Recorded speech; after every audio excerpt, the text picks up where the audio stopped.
8 கால் பூச்சியோட ஒவ்வொரு காலும் ஒவ்வொரு பக்கமா இழுத்துட்டு போனா அந்த பூச்சி எந்த பக்கம் போகும்? ஒவ்வொரு தடவையும் ஒவ்வொரு பக்கம் போகும். அப்படி ஒரு கதையத்தான் இப்ப நீங்க கேட்க போறீங்க. அதிகாரிகள், மீடியா, மக்கள்னு ஒவ்வொருத்தரும் ஒவ்வொரு கதை சொன்னாங்க. ஒவ்வொரு கதையும் ஜாம்பியா உருமாறுச்சு. திபு திபுன்னு படையெடுத்த ஜாம்பிகளுக்கு நடுவுல உண்மை உருக்குலைஞ்சு போச்சு. ஒருத்தனை கொலகாரன்னு நினைச்சா அவன் அப்ராணியா இருப்பான். அப்பாவின்னு நினைச்சவங்க மேலேயே சந்தேகப்பட வேண்டியிருக்கும். இவனா அவனா இவளா அவளான்னு யாரன்னு குத்தம் சொல்ல? செத்து போனவங்க ஆவியா வந்து சொன்னாதான் உண்டு. ஹியூமன் போடியம் உடன் இணைந்து லாட்கோ கிரெஸ்ட் மற்றும் மையா பப்ளிஷிங் வழங்கும் section 302 A Tamil True Crime Podcast. Case 9 Arushi Talwar, the 2008 Noida Double Murder Case. Episode 1 சிவப்பு நிற பொம்மை. 2008 மே 16. அடுத்த நாள் நொய்டாக்கு பிரைம் மினிஸ்டர் வரப்போறாரு. எல்லாம் ஒழுங்கா நடந்துடணுமேனு அரசியல்வாதிகளும் அதிகாரிகளும் செம பிஸியா இருந்தாங்க. ஒரே பரபரப்பு. அது இதுன்னு எல்லா பக்கமும் ஆர்டர் பறந்துட்டு இருந்துச்சு. இன்னொரு பக்கம் 2008 ஏப்ரல் 18 அன்னைக்கு தொடங்கின ஐபிஎல்லோட முதல் சீசன் கிளைமேக்ஸை நெருங்கிட்டு இருந்துச்சு. இந்தியாவோட கிரிக்கெட் ஃபீவர் பத்தி சொல்லணுமா என்ன? அதுவும் ஐபிஎல். மக்கள் சோறுதன் இல்லாம கிரிக்கெட்டே கதின்னு இருந்தாங்க. அது மட்டும்தான் பேச்சு. ஐபிஎல்னு மூச்சுக்கு 300 தடவை சொல்லிடுவாங்க. நைட் ஆச்சுன்னா போதும், குடும்பமே கிரிக்கெட் பார்க்க டிவி முன்னாடி உட்காந்துடும். அவ்வளவு காலமும் இந்தியாவுக்காக சப்போர்ட் பண்ணிட்டு இருந்தவங்க இப்போ அவங்கவங்க ஊருக்காக குரல் கொடுக்க தொடங்கியிருந்தாங்க. இது புது எக்ஸ்பீரியன்ஸ். அதனால வெளி உலகத்தில் என்ன நடக்குதுன்னே கவலைப்படாம எல்லாரும் ஜாலியாக கிரிக்கெட்டில் மூழ்கி இருந்தாங்க. 2008 மே மாதம் 16ஆம் தேதி அன்னைக்கு காலையில் 6 மணி வாக்கில் L32 ஜல்வாயு விகார் வீட்டுக்கு வந்தா பாரதி மண்டல். காலிங் பெல் அடிச்சா. டாக்டர் ராஜேஷ் தல்வார், டாக்டர் நுபுர் தல்வாரோட வீடு அது. அவங்க 2 பேரும் நொய்டாவில் ஃபேமஸான டென்டிஸ்ட் ஆகிறதுக்கு முயற்சி எடுத்துட்டு இருந்தாங்க. பாரதி மண்டல் அந்த வீட்டுக்கு புதுசாக வந்திருக்கிற டெம்பரவரி வேலைக்காரி. வந்து 1 வாரம்தான் ஆச்சு. அவள் பெல் அடித்ததும் முதல் ரூமில் இருக்கிற வேலைக்காரன் ஹேம்ராஜ் வந்து கதவை திறப்பான். அவன் அந்த வீட்டில் 7-8 மாசமாக வேலையில் இருக்கிறவன். தான் உண்டு, தான் வேலை உண்டுன்னு இருப்பான். இருக்கிற இடமே தெரியாது. ஆனால் அந்த வீட்டில் அவன் தான் ஆல் இன் ஆல்.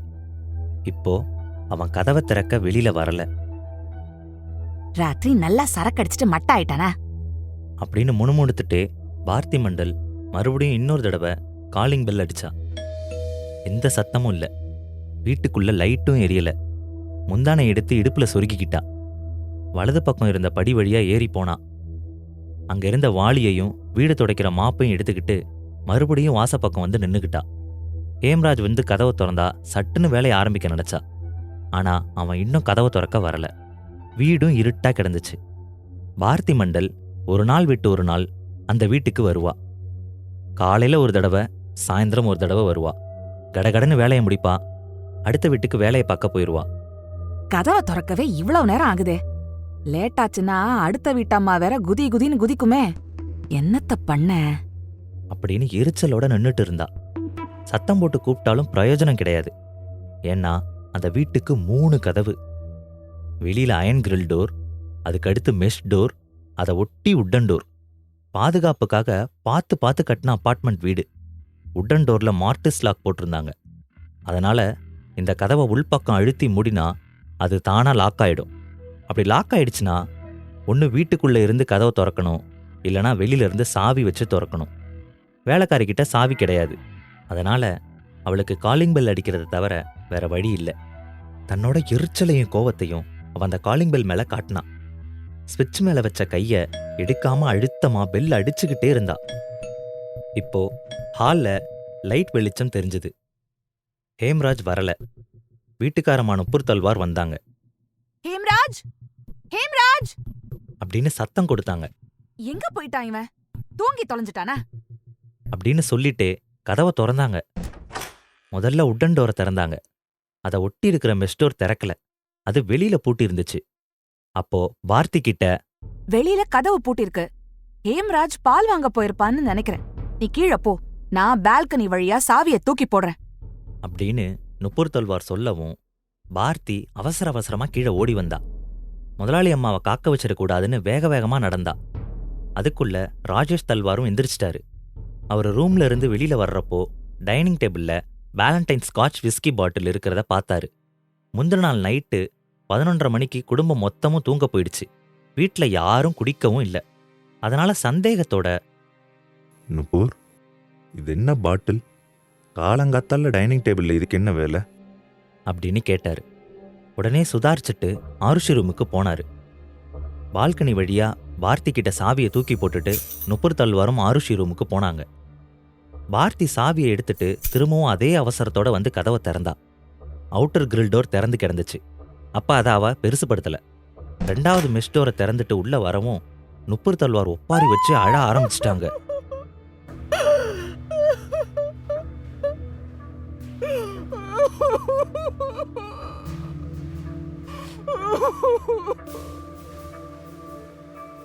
என்னமாச்சு?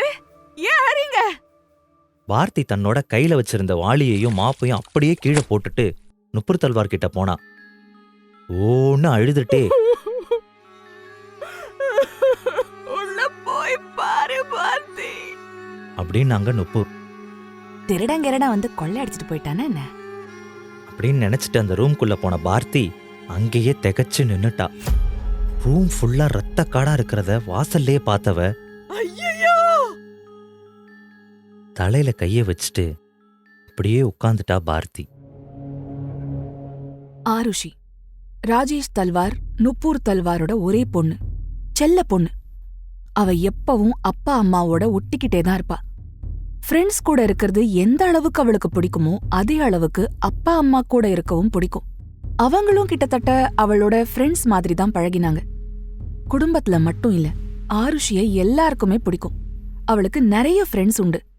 அதே நேரத்துல extremely shy, com and cool. அவ சிரிப்பே யுனிக்கா இருக்கும். டாகிஷ் லாஃப்னு சொல்வாங்களே, அப்படி சிரிப்பா. டான்ஸ்னா உசுறு. டீனேஜ்ல அடியெடுத்து வைக்க ஆரம்பிச்சதும் தன்னை அழகுபடுத்திக்கிறதுல ஆர்வம் காட்ட ஆரம்பிச்சா. அவளை பாய்ஸ்லாம் பார்க்க ஆரம்பிச்சிட்டாங்க. அது அவளும் கவனிக்க ஆரம்பிச்சா. அதனால அவளோட நட ஓட பாவனைய மாத்திக்க ஆரம்பிச்சிருந்தா. இது எல்லாம் இருந்தாலும் படிப்புல எப்பவும் ஃபோக்கஸ்டா இருந்தா. அதுல கோட்டை விடவே மாட்டா. ஸ்கூல்ல அவளுக்கு ரொம்ப நல்ல பேரு. இன்னும் ஒரு வாரத்துல அவளுக்கு பிறந்த நாளுங்கிறதுனால 14வது வயசு செலிப்ரேஷனை ஏற்கனவே ஆரம்பிச்சிருந்தாங்க. இப்ப நீங்க கேட்ட சம்பவம் நடந்த முன்னாடி நாள் கூட அவளோட அப்பா அம்மா அவளுக்கு ஒரு கேமராவை கிஃப்ட் பண்ணிருந்தாங்க. பிறந்த நாளைக்கு முன்னாடி அவ கூட அந்த முழு வாரமும் தங்கி இருக்கணும்னு ஃப்ரெண்ட்ஸ்லாம் பிளான் பண்ணிருந்தாங்க. ஆனா ஆருஷி செத்து போன அன்னைக்கு அவ ரூம்ல தனியாத்தான் இருந்தா. முந்தா நாள் ராத்திரி வரைக்கும் சிரிச்சு பேசி சந்தோஷமா இருந்தவ விடியறதுக்குள்ள பொணமா ஆயிட்டா. ஆருஷியோட ரூம் சுவத்துலலாம் ரத்தம் தெரிச்சு கிடந்துச்சு. அவ எவ்வளவு கொடூரமா கொல்லப்பட்டிருக்காங்கிறதுக்கு சாட்சியா அந்த ரத்த கரதா இருந்துச்சு. அதே நேரத்துல அவ மேல பெரிய வயலன்ஸ் நடந்ததுக்கான தடயமே இல்லாம ஏதோ தூங்கிட்டு இருக்கிற மாதிரி சாதாரணமா கிடந்தா. ஆருஷியோட பெட்ல கிடந்த சாஃப்ட் டாய்ஸ், ஆருஷிக்கு ரொம்ப பிடிச்ச பெரிய சைஸ் பாட் சிம்சன், இதெல்லாம் எதுவுமே டிஸ்டர்ப் ஆகாம இருந்துச்சு. பெட் சைட் டேபிள்ல எப்பவும் இருக்கிற அவளோட மொபைல் போனை மட்டும் காணும். ஆருஷி அவளோட பெட்டுல பொணமா கிடக்குறா. அவ முகத்தை மறைச்சு ஒயிட் ஃபிளானல் பிளாங்கெட் போத்தப்பட்டிருந்துச்சு. அவ தலையோட ஒரு பகுதி அவளுக்கு ரொம்ப பிடிச்ச கேமஃப்ளாஜ் பிரிண்ட் டோட் பேக்னால மூடப்பட்டிருந்துச்சு. நுபுர் தல்வார் வந்து நடுங்கிற கையோட ஆருஷிய மூடியிருந்த பிளாங்கெட்டை எடுத்தாங்க. ஆருஷி கிடந்த கோலத்தை மன திடம் இல்லாதவங்க யாராவது பார்த்தா உடனேயே ஹார்ட் அட்டாக் வந்தாலும் வந்துடும். அவ அப்படி செதஞ்சு போயிருந்தா. ஆருஷியோட தொண்டை அறுபட்டிருந்துச்சு. நெத்திக்கு மேல அவளோட மண்டவோடு சுக்கு நூறா நொறுங்கி போயிருந்துச்சு. எந்த நேரத்திலயோ அவளோட தலை துண்டா கழண்டு விழுந்துடுங்கிற மாதிரி கழுத்து ஒரு பக்கமா தொங்கிட்டு இருந்துச்சு. அவளோட தலையணை முழுக்க ரத்தம். அது அப்படியே பெட்லயும் தரையிலையும் விழிஞ்சிருந்துச்சு. ஆருஷி செத்துட்டான்னு யாரும் பார்த்த உடனே சொல்லிடுவாங்க. அவளோட பல்ஸ பார்க்க வேண்டிய தேவை இருக்கல. ஆனா ராஜேஷ் தல்வார் வந்து மகளோட தலைய நேராக்குனாரு. கழுத்து உடைஞ்சு போன பொம்மைய மறுபடியும் ஒட்ட வைக்கிற மாதிரி. ஐயோ, என் புள்ள என்ன நிலைமையில கிடக்குறா. சும்மா விளையாட்டுக்கு ஊசியை வச்சு குத்துனாலே தாங்க மாட்டாளே. லேசா அடிபட்டாலே துடிச்சு போயிடுவாளே. இவ்வளவு வலியை என் பொண்ணு எப்படி தாங்கினாலோ. பொத்தி பொத்தி வளர்த்தோமே கடவுளே. இந்த கொடுமையை பார்க்க வேண்டிய நிலைமை எந்த அப்பாவுக்கும் வந்துடக்கூடாது அப்படின்னு சொல்லி தேம்பி தேம்பி அழுதாரு. நெஞ்ச புடிச்சுக்கிட்டு எந்திரிச்சு போய் தன்னோட தலைய நங்கு நங்குன்னு சுவத்துல முட்டிக்கிட்டாரு. ஆருஷி ஒரு சிவப்பு பொம்மை மாதிரி கிடந்தா. தலை துண்டிக்கப்பட்ட பொம்மை.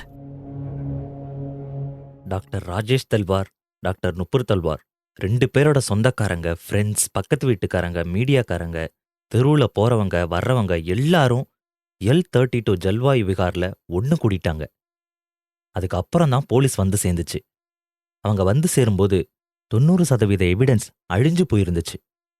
இந்த கேஸோட ஃபர்ஸ்ட் இன்வெஸ்டிகேட்டிங் ஆஃபீஸர் தத்தாராம் நனோரியா. ஃபோர்ஸ்ஃபுல்லா வீட்டுக்குள்ள யாரும் வந்ததுக்கான தடயம் எதுவும் இல்லை. எந்த பொருளும் திருடு போயிருக்கல. அந்த அப்பார்ட்மெண்ட்ல எங்கேயும் மர்டர் வெப்பன் எதுவும் கிடைக்கல. இப்படி விசாரணை ஒரு பக்கம் போயிட்டு இருந்துச்சு. இதுக்கு நடுவுல ஆருஷியோட நிலைமைய பார்த்துட்டு, சாகறதுக்கு முன்னாடி இந்த குழந்தை எப்படி துடிச்சிருக்கும், என்ன பாடுபட்டுச்சோ அப்படின்னு அந்த கூட்டத்துல யாரோ சொல்லவும் அங்க இருந்த பல பேரும் உடஞ்சு அழுதுட்டாங்க.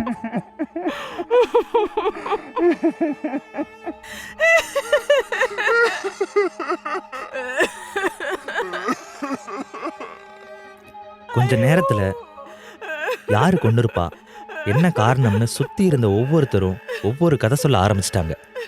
ஒவ்வொருத்தரும் போலீஸா மாறி விசாரணை பண்ணிட்டு இருந்தாங்க. சில பேர் தன்னை நீதிபதியாவே நினைச்சிட்டாங்க. இன்னொரு பக்கம் மீடியா விதவிதமான நியூஸ் டெலிகாஸ்ட் பண்ணிட்டு இருந்துச்சு. ஆனா போலீஸ் பெரிய அளவுக்கு ஈடுபாடு காட்டல. அவங்களுக்கு பிரைம் மினிஸ்டர் வர பரபரப்பு.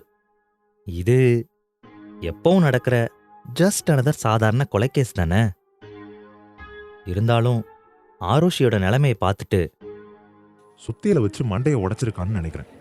பிஞ்சு புள்ளைய இப்படி கொடூரமா கொண்டிருக்கான்னா அப்படி என்னதான் நடந்திருக்கும்? ஃப்ளாட்டுக்குள்ள ஃபோர்ஸ்ஃபுல்லா யாரும் வந்ததுக்கான சின்ன சைன் கூட இல்லையப்பா. இப்படி ஆளுக்கு அவங்கக்குள்ள பேசிக்கிட்டு இருந்தாங்க. அப்புறம் போலீஸ் அங்க இருந்த ஒவ்வொருத்தர்கிட்டையும் என்னென்னவோ சம்பந்தம் இல்லாம கேட்டுட்டு இருந்தாங்க. அப்ப போலீஸை பார்த்து ராஜேஷ் தல்வார் சொன்னாரு, நீங்க தேவையில்லாம டைம் வேஸ்ட் பண்ணிட்டு இருக்கீங்க. ஹேம்ராஜ் தான் கொலைகாரன். அவனை ஆளை காணோம். என் பொண்ணை கொண்டுட்டு ஓடிட்டான். ஊரை விட்டு ஓடுறதுக்குள்ள சீக்கிரமா அவனை பிடிங்க. உடனே ஹேம்ராஜ் நம்பருக்கு ஃபோன் பண்ணாங்க. ஃபோன் அட்டன் பண்ணிட்டு உடனே கட் பண்ணாங்க. மறுபடியும் கால் பண்ணும்போது அவனோட நம்பர் ஸ்விட்ச்ட் ஆஃப்னு வந்துச்சு. இப்போ ஹேம்ராஜ் தான் கொலைக்காரன்னு சந்தேகம் இல்லாம ஊர்ஜிதமாயிடுச்சு. School girl killed at Noida home. Finger of suspicion points at missing servant. Noida school girl murder. Ex-servant now prime suspect. அப்படின்னு பிரேக்கிங் நியூஸ் போட ஆரம்பிச்சிட்டாங்க. ஹேம்ராஜை தேடுற வேட்டை தொடங்குச்சு. ஹேம்ராஜ் ஒரு நேபாளி. அர்காகாஞ்சி டிஸ்ட்ரிக்ட்ல இருக்கிற தாராபானி கிராமத்தை சேர்ந்தவன். 45 வயசு. 7-8 மாசத்துக்கு முன்னாடி அந்த வீட்டுக்கு வேலைக்கு வந்தவன். அந்த வீட்லயே தங்கி இருந்து வீட்டோட வேலைகளை பார்த்துக்கிட்டவன். அவன் இல்லனா அந்த வீட்ல எதுவுமே நடக்காதுன்னு சொல்லலாம். சமைக்கிறது, வீட்டுக்கு தேவையான பொருள்கள் வாங்குறது, வீட்ல அங்கங்க கிடக்கிறத எடுத்து சரியான இடத்துல வைக்கிறதுன்னு எல்லா வேலையையும் இழுத்து போட்டு செய்வான். ராஜேஷ் தல்வார், நுபுர் தல்வார் 2 பேரும் நாள் முழுக்க வீட்ல இருக்க மாட்டாங்கங்கிறதுனால அவன் எல்லாத்தையும் பாத்துக்கிட்டான். அதே நேரத்துல அவன் இருக்கிறத காமிச்சுக்க கூட விரும்ப மாட்டான். வீட்டுக்கு வரவங்க யாரும் அவன் பேசி கூட பார்த்தது கிடையாது. அப்படி ஒரு அமைதியான ஆளு. அவனா அப்பா இப்படி கொடூரமா கொலை பண்ணா? மனுஷங்கள நம்பவே முடியல. வெளியில ஒன்னாவும் உள்ளுக்குள்ள ஒன்னாவும் இருக்காங்களே அப்படின்னு எல்லாரும் அதிர்ச்சி ஆயிட்டாங்க. ராஜேஷ் தல்வார், அவன் எங்களை கொண்டிருக்கலாமே, பணத்தை கூட எடுத்துட்டு போயிருக்கலாமே, என் புள்ளைய ஏன் கொண்டா அப்படின்னு சத்தமா புலம்பிட்டு இருந்தாரு. ஹேம்ராஜ் ரூம்ல ஏதாவது எவிடன்ஸ் சிக்குமான்னு தேடி பார்த்தாங்க. முக்கியமா எதுவும் கிடைக்கல. அப்புறம் மீடியால ஹேம்ராஜோட டீட்டெயில்ஸ கொடுக்க ஆரம்பிச்சாங்க. அப்போதான் அவனை சீக்கிரமா அரெஸ்ட் பண்ண முடியும்னு. அது போக அவனை கண்டுபிடிச்சு கொடுக்கறவங்களுக்கு 20,000 ரூபாய் ரிவார்டுன்னு சொன்னாங்க. நொய்டால இருக்கிற ஹேம்ராஜோட சொந்தக்காரங்களை தேடி ஒரு டீம் போச்சு, கன்னோட. அவங்க கையில ஹேம்ராஜோட சொந்தக்காரன் ஒருத்தன் சிக்கினான். அவன் என்னாச்சு சார், ஏன் தேடுறீங்க? அப்படின்னு சாதாரணமா கேட்டான். என்ன ஆச்சா? டாக்டரோட பொண்ணை கொன்னுட்டு ஓடிட்டான். என்ன ஆச்சுன்னு தெரியாத மாதிரி கேக்குற. ஒழுங்கு மரியாதையா அவன் எங்கன்னு சொல்லிடு, இல்ல கூட்டு களவாணின்னு உன்னை உள்ள தூக்கி போட்டுருவோம் அப்படின்னு சொல்லி அவனை அடிக்கவும் ஆரம்பிச்சிட்டாங்க. மூங்கில் லத்தி அவன் முதுக நல்லா பதம் பார்த்துச்சு. ஆனா அவனுக்கு உண்மையிலேயே எதுவும் தெரியல. அவனை பஸ் ஸ்டாண்ட், ரயில்வே ஸ்டேஷன்னு கூட்டிட்டு போய் அடையாளம் காட்ட சொன்னாங்க. ஹேம்ராஜ் தட்டுப்படல. அவனை கூட்டிக்கிட்டு ஹேம்ராஜ தேடி நேபாளுக்கே போயிட்டாங்க. நேபாள் பார்டர்ல ஹேம்ராஜோட பேரும் படமும் போட்டு பெரிய போஸ்டர் வச்சாங்க. ஏதோ சர்க்கஸ பாக்குற மாதிரி ஊரே கூடி வேடிக்கை பார்த்துச்சு. ராஜேஷ் தல்வாரோட டாக்டர் ஃப்ரெண்ட்ஸ் ரோஹித் கொச்சார், ராஜீவ் வர்ஷ்னே 2 பேரும் படிக்கட்டில் ரத்தக்கரை இருக்கிறத பார்த்தாங்க. அந்த கரை அப்படியே மொட்டை மாடிக்கு கூட்டிட்டு போச்சு. ஆனா டெரஸோட கதவு லாக் ஆகி இருந்துச்சு. அதுலயும் ரத்தக்கரை. கொலை பண்றதுக்கு யூஸ் பண்ண வெப்பன் மேலதான் இருக்கணும். அங்க போட்டுட்டு கதவை லாக் பண்ணிட்டு ஓடிட்டான் அப்படின்னு கூட்டத்துல ஒருத்தர் சொன்னாரு. போலீஸும் அதையே சொன்னாங்க. அப்புறம் ராஜேஷ் தல்வார் கிட்ட டெரஸோட சாவியை கேட்டாங்க.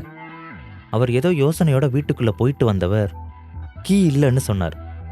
அப்புறம் ராஜேஷ் கொஞ்சம் யோசிச்சுட்டு, அது ஹேம்ராஜ் கிட்ட தான் இருக்கும், அவன் தான் அதை யூஸ் பண்ணுவான் அப்படின்னு சொன்னார். டெரஸோட கீ இந்த அப்பார்ட்மெண்ட்ல வேற யார்கிட்ட இருக்கும் அப்படின்னு கேட்கவும் ஒருத்தர் பேரை சொன்னாங்க. அவர்கிட்ட கேட்கவும் அவர் இன்னொருத்தரை கை காட்டினார். அவரு இன்னொருத்தரை கை காட்டினார். இப்படியே போச்சே தவிர கடைசி வரைக்கும் சாவி கிடைக்கவே இல்லை. டூப்ளிகேட் கீ செய்கிறவனை தேடி கண்டுபிடிச்சு கூட்டிட்டு வாங்கன்னு ஆள் அனுப்புனா அதுவும் சரிப்பட்டு வரல. டாக் ஸ்குவாட் கொண்டு வரதுக்கு பேச்சும் அடிபட்டுச்சு. ஆனால் பிரைம் மினிஸ்டருக்காக டாக்ஸும் பிஸியாக இருந்துச்சு. அப்போ ராஜேஷ் தல்வார், நுப்புர் தல்வார் 2 பேரும் வந்து Find ஹேம்ராஜ் அப்படின்னு ஒத்த குரல்ல சொன்னாங்க. உடனே ஹேம்ராஜ் மேலே எஃப்ஐஆர் போட்டாங்க. ஹேம்ராஜ் தான் கொலை செஞ்சிருப்பான்னு நான் சந்தேகப்படுறேன் அப்படின்னு எஃப்ஐஆர்ல ராஜேஷ் தல்வார் சொன்னார். இதுக்கிடையில ஆருஷியோட பாடியை அட்டாப்சிக்கு அனுப்ப வேண்டியிருந்துச்சு. அவளை கொண்டு போகவும் வீட்டில் இருந்த பெண்கள் கொஞ்சம் பேர் சேர்ந்து வீட்டை கழுவ ஆரம்பிச்சாங்க.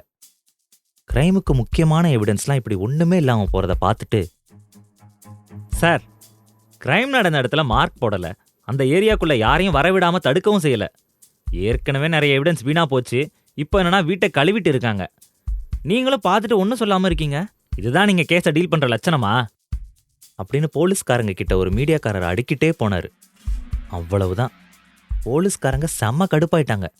அந்த இடமே சந்தக்கடா மாறிடுச்சு. கொஞ்சம் கூச்சல் ஓயவும், ஹேம்ராஜ் தான் யா கொலைகாரன். டைனிங் டேபிள்ல விஸ்கி பாட்டில் கிடக்குது. குடிகாரன் நாய் நைட் அந்த புல்லட்டை வம்பு பண்ணிட்டு கொன்னு போட்டுட்டான். அவன் தான் கொலைகாரன்னு தெளிவா தெரியுது. அப்புறம் என்ன evidence? This is an open and shut case.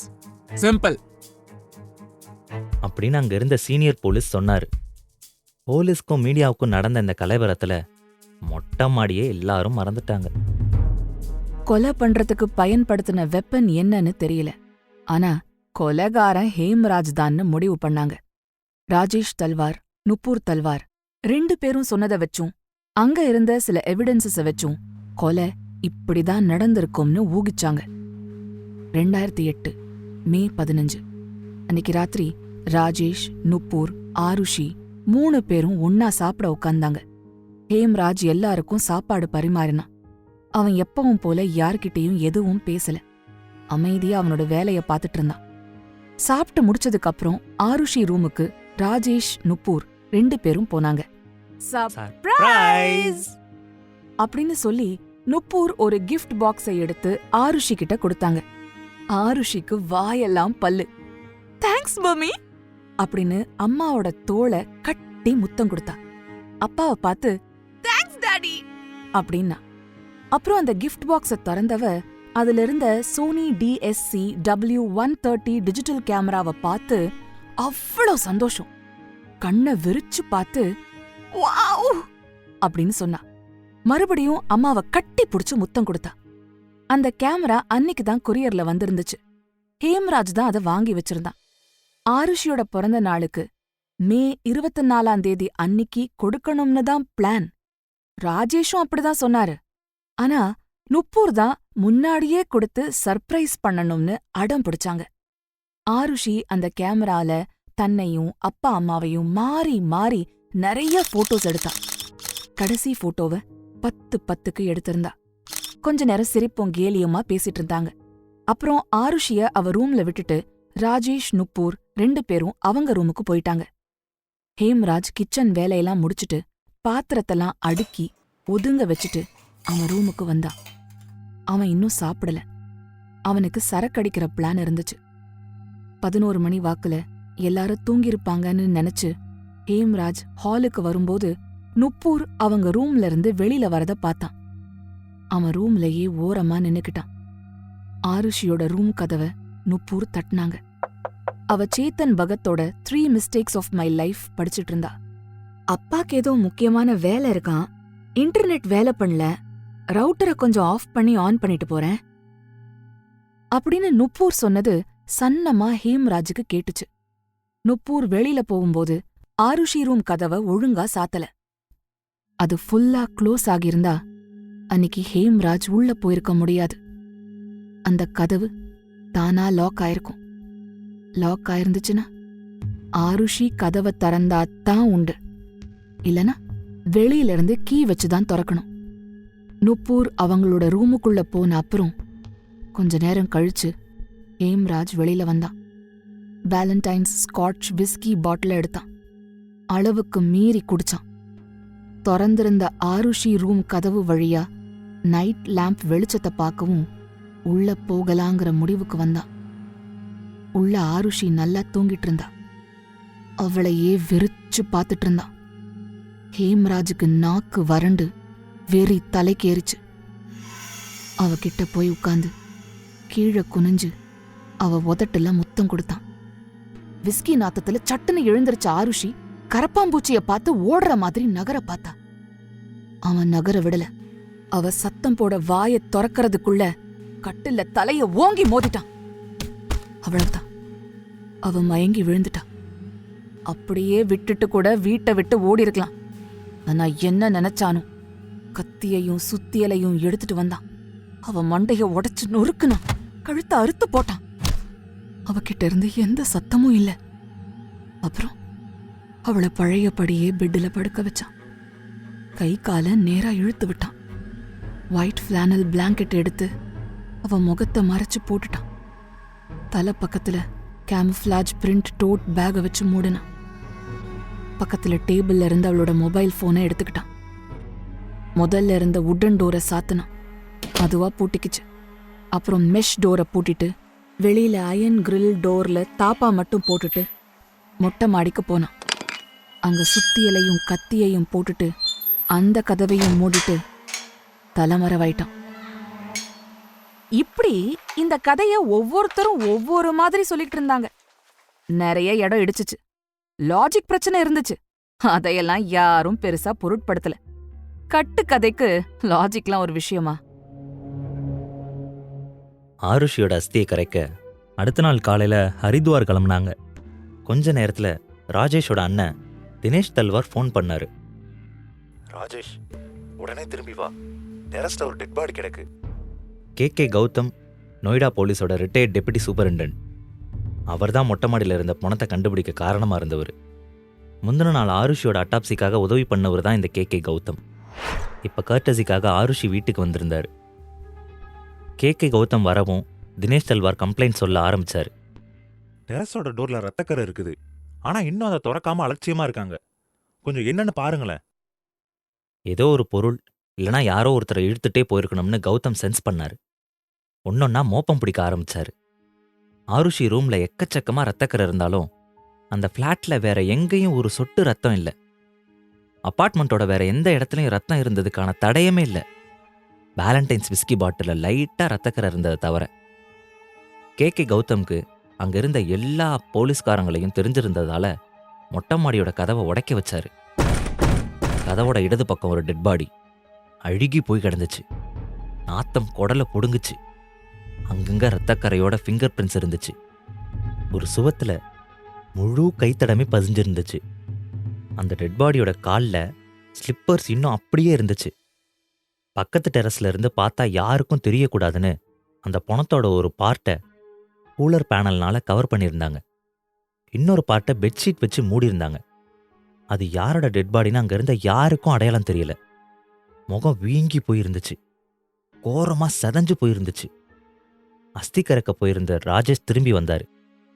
அவருக்கும் அந்த பணத்தை அடையாளம் தெரியல. அப்புறம் கீழே வந்து நுப்புரை கூப்பிட்டாரு. அவங்க காருக்குள்ள இருந்தாங்க. கையில அஸ்தி வச்சிருக்கேன், இதோட வீட்டுக்குள்ள வரக்கூடாது, நான் வரமாட்டேன் அப்படின்னு நுப்பூர் மூர்க்கமா சொன்னாங்க. மறுபடியும் மேல போய் பார்த்துட்டு வந்த ராஜேஷ் சன்னமான குரல்ல நுப்பூர் கிட்ட கேட்டாரு. அன்னைக்கு ஹேம்ராஜ் என்ன ட்ரெஸ் போட்டிருந்தான்? என்ன கலர்? நுப்பூருக்கு ஷாக். என்ன சம்பந்தமே இல்லாம இப்ப இந்த கேள்வியை கேக்குறாரு? நினைச்சிட்டே கொஞ்ச நேரம் யோசிச்சாங்க. அப்புறம் ஹேம்ராஜ் டிஷர்ட் போட்டிருந்த தகவலை சொன்னாங்க. நுப்பூர் சொன்னது மேட்ச் ஆகுதான்னு பார்த்துட்டு அந்த டெட் பாடியோட முடியையும் பார்த்துட்டு ராஜேஷ் கன்ஃபார்ம் பண்ணாரு. இது ஹேம்ராஜ். இது ஹேம்ராஜ் தான். ராஜேஷோட குரல்ல நடுக்கம் தெரிஞ்சிச்சு. சுத்தி இருந்த கூட்டத்துல சலசலப்பு. 2008 மே 17 காலையில பள்ளிச் சிறுமியை கொன்ற வேலைக்காரன் அப்படின்னு ஹெட்லைன்ஸ் வந்துச்சு. நியூஸ் சேனல்ஸ் முழுக்க இதுதான் பேச்சு. இப்போ நியூஸ் பேப்பர் எல்லாரும் படிக்கிறதுக்கு முன்னாடியே ஹேம்ராஜோட டெட் பாடி கிடைச்சிருக்கு. அதுவும் அதே அப்பார்ட்மெண்ட்டோட மொட்டை மாடியிலேயே. டெரஸ்ல வெப்பன் இருக்கும்னு நினைச்சுதான் கதவை உடைச்சாங்க. இன்னொரு பணம் இருக்கும்னு நினைக்கல. அதுவும் ஹேம்ராஜோட பணம் இருக்கும்னு யாருமே நினைக்கல. ஹேம்ராஜை தேடி பார்டர் தாண்டிலாம் போனவங்க மொட்டை மாடி போய் பார்க்கல. ஹேம்ராஜ் தான் கொலைக்காரன்னு முடிவு பண்ணி கேஸை ப்ரொசீட் பண்ணிட்டு இருந்ததுல இப்போ புது ட்விஸ்ட். வீட்டுக்குள்ள யாரும் ஃபோர்ஸ்ஃபுல்லா வந்ததுக்கான தடயமே இல்லைங்கிறாங்க. வீட்டில் இருந்தது மொத்தம் 4 பேர். அதுல 2 பேர் இப்போ உயிரோட இல்லை. மீதி இருக்கிற 2 பேருக்கும் இந்த 2 கொலைக்கும் சம்பந்தம் இருக்குமா? தொடர்ந்து இந்த கதையை தெரிஞ்சுக்க அடுத்த வாரம் புது எபிசோட் கேளுங்க.